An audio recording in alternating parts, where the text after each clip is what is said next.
Hello and welcome to the AIDEM Interactions. Today we have with us long-awaited guest friend of the AIDEM, a man who wears many hats, election analyst, psephologist, political thinker, social activist, Yogendra Yadav. We are only one hand these days. I'm a political worker, completely devoted to the present challenge to the country. All other identities are Purvajanma. Okay, but just a political worker, right? Anyway, I'm happy that Yogendra has got that kind of focus. But then, of course, your Purva Janmas, we cannot just ignore them.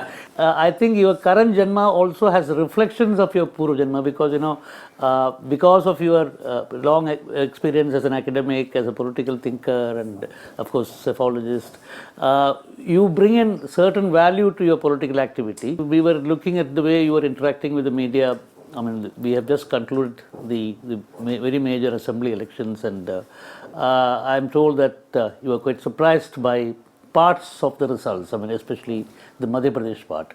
Could you just explain? Look, when the elections began, 5 months before the election, if you had asked me what's going to happen, I would have said Congress is best placed in Madhya Pradesh, best placed in Chhattisgarh, then Madhya Pradesh, then Rajasthan, and then Telangana. I would have said Telangana, if they manage to be an honorable second, that would be an achievement that's loved. Right. If you had asked me 1 week before the election, I would have said Telangana is number one, which is what I said. Clear majority for Congress. In fact, I expected them to get better than what they got. Okay. I didn't expect almost blank in Hyderabad. Right. Area. And I would have said number two was still Chhattisgarh, and then either Madhya Pradesh or Rajasthan. I'm not surprised by Telangana. Okay. I'm not surprised by Rajasthan either. Okay. Because it was quite clear that Mr. Ashok Gehlot's government was popular. There was no anti-incumbency against him or against his government. But there was anti-incumbency against the MLAs. Okay. That he failed to strike some very critical coalitions with CBN and with BAP. And election had become localized, and localized elections would have hurt. So it did surprise me. But apparently, his government was one of the best governments that. There's no doubt. Yeah.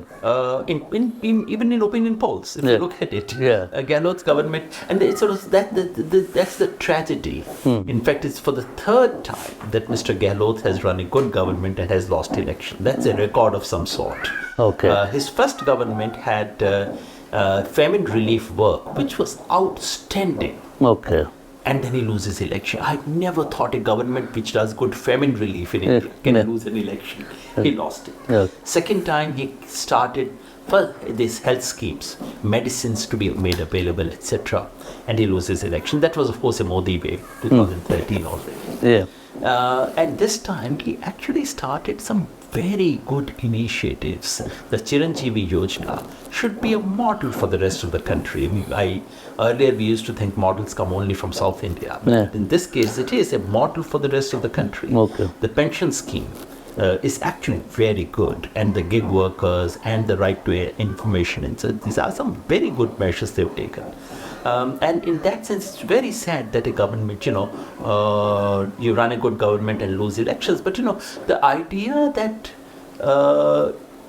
anyone who wins an election must have run a good government, and anyone who loses the election must have run a bad government, it's a very lazy idea. I've just written an article saying this. Right. That product is important. What kind of government do you actually run is important. But equally important is packaging and marketing. Right. And if you have poor packaging and marketing, you can ruin a good. So Rajasthan, in that sense, I was not surprised. I kept saying, what I'm saying to you is something I kept saying. I'm going to do a hat trick now. Okay. Chhattisgarh, I must confess, I didn't have much understanding personally because I had not visited and so on. I was going by the popular impression.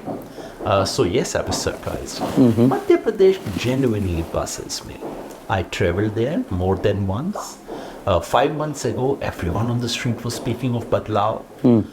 Later, people said Ladli Behna may affect, but on balance, people want Badlao. And I traveled, spoke to people. Towards the end, it was clear that the Congress's lead and edge had been reduced, because not just because of Ladli Behna, because I think BJP actually ran a very good campaign. Right. They have deep organizational strength. And Mr. Amit Shah was there with strategy, with everything. But all said and done, I mean, if BJP had won by 1 percentage point, 2 percentage point, I would have said, well, this is what can happen. You run a good, Congress threw away its political advantage by bad election management. Although Congress's election management was not bad compared to last time, it was better election management. Okay.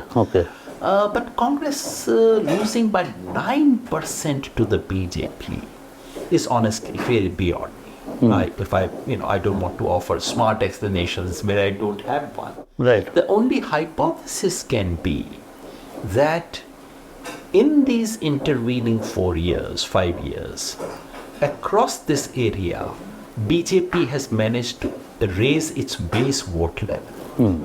So much so that it can counter a good governance effect of Rajasthan, that it can take the shock of very indifferent government by Shivraj in the third term. Okay. Earlier he ran a better government, but this time it was a very indifferent government.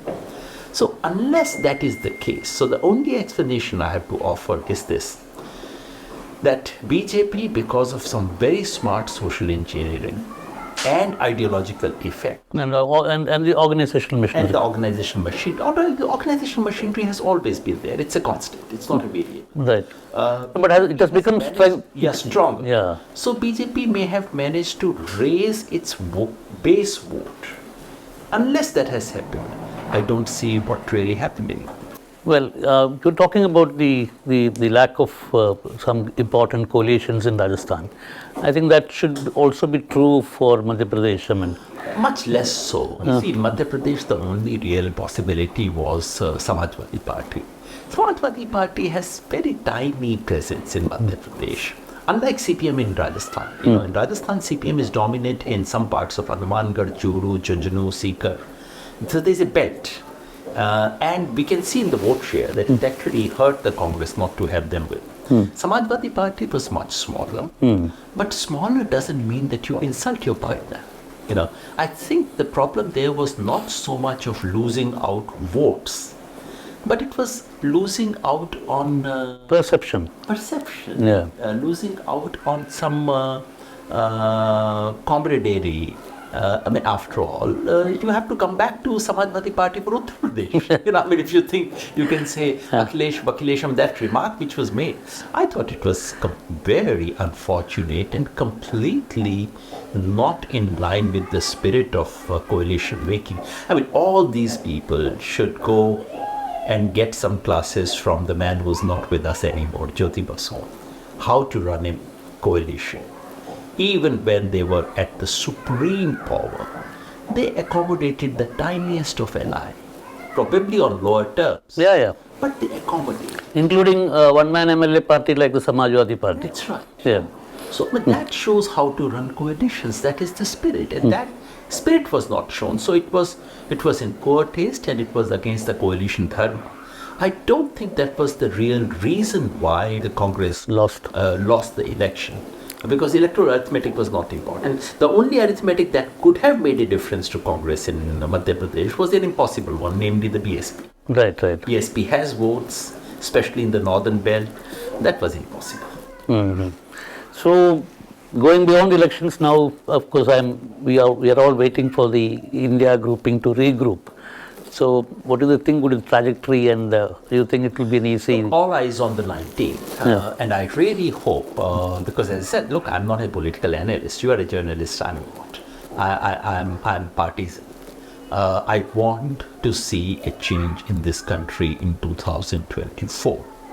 And the only hope for that is the India coalition right now. I may agree with some of them, I may disagree with some of them, doesn't matter. They are the only hope right now. And the fact is that the three assembly elections in the north have robbed the Congress of the spectacular victory in Telangana, which should have been the story of this election. It was completely robbed after that, there has been a setback. There has been demoralization. Not just Congress workers. I think everyone who wants to see a change in this country. I see shoulders drooping all over. Therefore, the onus now is on India coalition to bring it back. What should we expect to see? Number one, a spirit of camaraderie. Forget and forgive for the tiny little petty squabbles that have taken place. Number two, putting seat adjustments firmly in place. Clear calendar, state by state. One declaration in Maharashtra, one declaration in Bihar. That would give a sense of, all right, things are moving. And third, some kind of agenda for the country. Right. I mean, you can't possibly say we want to please defeat Mr. Modi because we want to replace him. Yeah. You have to say, why is it that you want to replace him? What values do you stand for? Which plans are you going to see? How your governance and your actual delivery will be different from Mr. Modi. You have to come out with a positive agenda. Right. And I sincerely hope that we see beginning of that in this meeting on the 19th. Okay. You were also a very important part, you took a very important part in the Bharat Jodo Yatra in a sense, in terms of coordinating and of course there was a huge spirit, even talk about an agenda being formed after this. Has there been any progress made by the Congress or the people who were part of the Bharat Jodo Yatra in the direction? Bharat Jodo Yatra was organized by Congress. Yeah. People like me had a very marginal supportive role to play.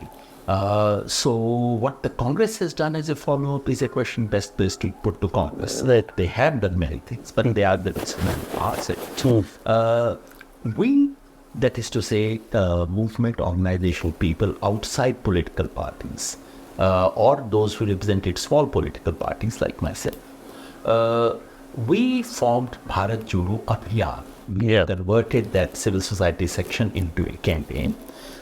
We have got in touch with similar groups all over the country. We've, all the Dalit, Adivasi, minority, civil rights groups, human rights group, right to food, right to education, all the campaigns and groups, movement groups in the country, citizens. We are trying to coordinate with all of them. And our basic aim is this, that by 2024 Lok Sabha election, we are planning to intervene in something like 130 to 150 constituencies. Okay. Which are the marginal constituencies, can go either way in our assessment. Right. And we'll put all our energy in those constituencies to ensure that whoever is supported by India coalition should win. Right. Number two, we are setting up a communication infrastructure to take on the BJP RSS propaganda channel. So against their troll army, we are trying to create a truth army. And number three, in our own small ways, we are trying to see if the differences within the opposition can be somewhat reduced, if movements and groups who have had history of tension with mainstream parties, they can be brought on the same board, at least for the purpose of the election. That's what we are doing. This was effectively done in Karnataka. Absolutely. Karnataka is a very good model. And you must have noticed that this happened in Telangana too. Is it? Yeah. That's absolutely major part. But why was it not replicated in the North Indian states? Because the country, Bharat Jodo Abhiyan worked in all the three states as well. And it is not that when Congress wins, it wins because of us. When it loses because of us. We are a small player. Congress wins because of itself, it loses because of itself. But in Telangana, I must tell you, because of the formation of what was called TPJAC, so Bharat Jodo Abhiyan worked with two movements on the ground. Telangana People's JAC, Joint Action Committee, which is the standard name for everything in Telangana, and the Jago Telangana. Both these groups, Mr. Kodandaram, who represented a political party called TJS, he stepped aside and said, all right, we're not contesting elections. We would simply support the Congress party this time. Okay. Because the Telangana needs to get rid of BRS and BJP. Okay. And they have very extensive, as you would know, their contact among intellectuals, among peasants, among workers, among students. It's very deep. So, and Telangana is a movement-rich state. Right. State rich in agitation. Absolutely. Struggles. Yeah, It's very old. Not Yeah, right from the independence. It is itself. So Telangana witnessed very strong civil society action, which I dare say may have made a decisive difference, because remember, the difference is only 2%. Right. So civil society intervention did make a decisive difference. We worked in Madhya Pradesh as well, in Rajasthan, and in very small ways in Chhattisgarh. I don't think we made much difference. In any case, the result was too big for us to make a difference. Finally, you were also a very important part in the farmers' movement. You also were instrumental in bringing together very many groups which had differences and different perceptions on how to take the movement forward. So what exactly is happening? Because the government has very clearly cheated the farmers. If you Absolutely. The government has gone back on every single promise, written promise, that they made to the farmers when the Delhi Morcha was lifted. Farmers' movement have taken a fifth. They have, on 26th of November, Sahitya Kisan Morcha, which we continue to be part. We organized dharna and protest outside Raj Bhavan throughout the country. The Punjab one was, of course, very, very successful. And they are meeting once again, because the simple fact is that everyone knows Modi government has been the most anti-farmer government in the history of this country. Farmers realize it. So can the farmers afford to just step back and say, no, we don't do electoral politics? Of course they shouldn't do this. But they have to take a position and say, out with the government. If farmers cannot say, we want to defeat those who have been anti-farmer, then who would take farmers seriously? Absolutely. Why would anyone take any movement seriously unless there are electoral repercussions? And because they managed to win after the election, after the farmers' struggle in Uttar Pradesh, this government thinks that they can get away with anything. Right. So it's for farmers to now make a point and to demonstrate that they can make a difference. Your old friends in the Aam Aadmi Party are also facing a lot of issues, and of course, we do not know how they would gel with the India coalition. Any thoughts on that?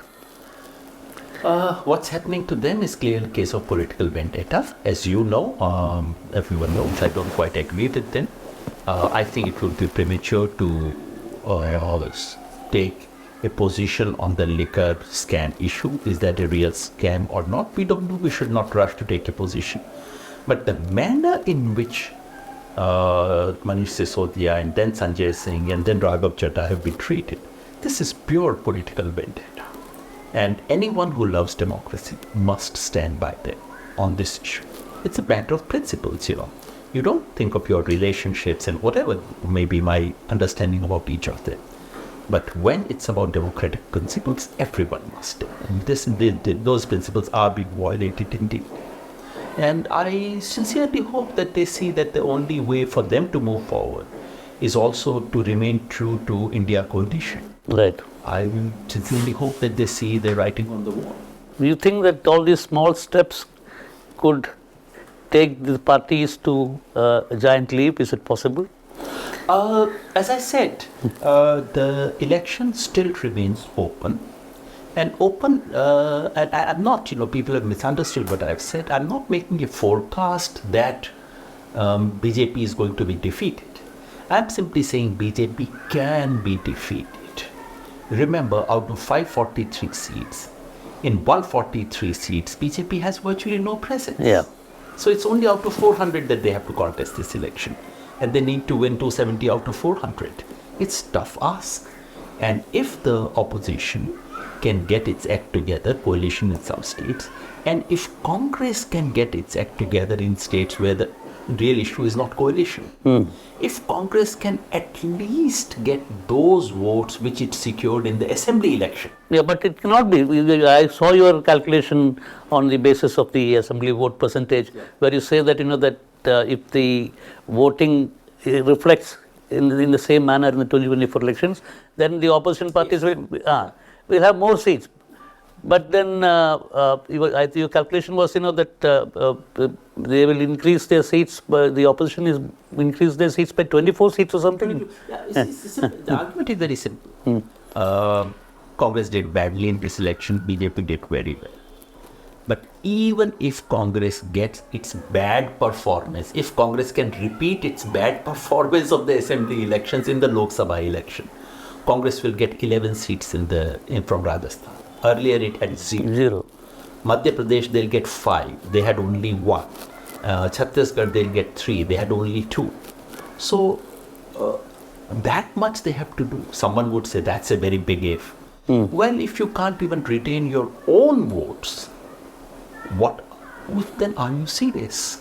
Why should anyone take you seriously if you cannot even take your own votes, Vidhan Sabha election votes to Lok Sabha? That's a challenge. But all I'm saying is the challenge is only this much. The challenge is not that Congress has to convert all the Modi bhakts to its side. The challenge is not that Congress has to make a huge swing. The Congress merely has to retain its own assembly election votes in the Lok Sabha. If it does so, BJP has a serious problem. Since we have touched upon this, I'll ask just one more question.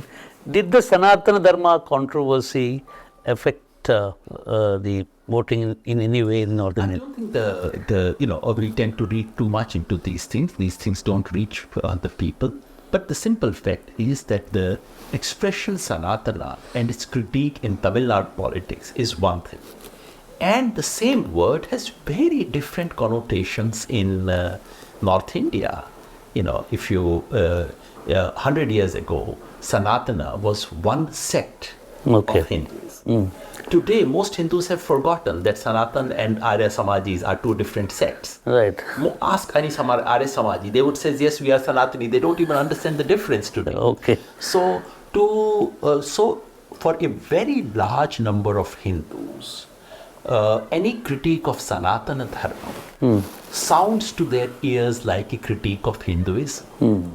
So these are not very smart things to say, at least in a different context. Right. And please remember, in today's age, what you say in a village in Tamil Nadu will be reported in a village in Uttarakhand.